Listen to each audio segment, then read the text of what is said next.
হবে same processing আমি আরেকটা পেপারটাকে ভাঁজ করে দিব। তো এখন দুটো পেজ ভাঁজ হয়ে গেছে।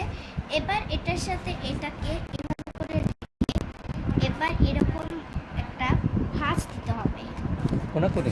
হ্যাঁ, এটা এখানে না হলেও চলবে। তারপর সাথে সাথে আপনি এটা লাগার চেষ্টা করবেন।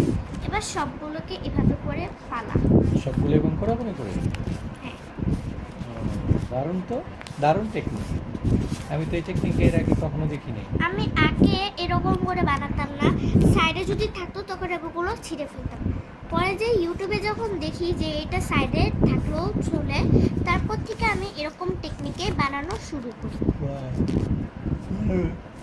দারুণ টেকনিক।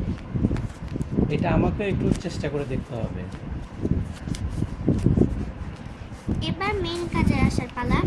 এবার এরকমও সেম প্রসেসিংয়ে এরকম ভাঁজ করে এবার এগুলোর সাথে এটাকে একটু করে পরে যে এটাকে খুব ইজিলি ভাবে লক করে লাগিয়ে দিতে নিতে হবে। হবে। এটা আবার কোনো মতো আঠার প্রয়োজন নেই।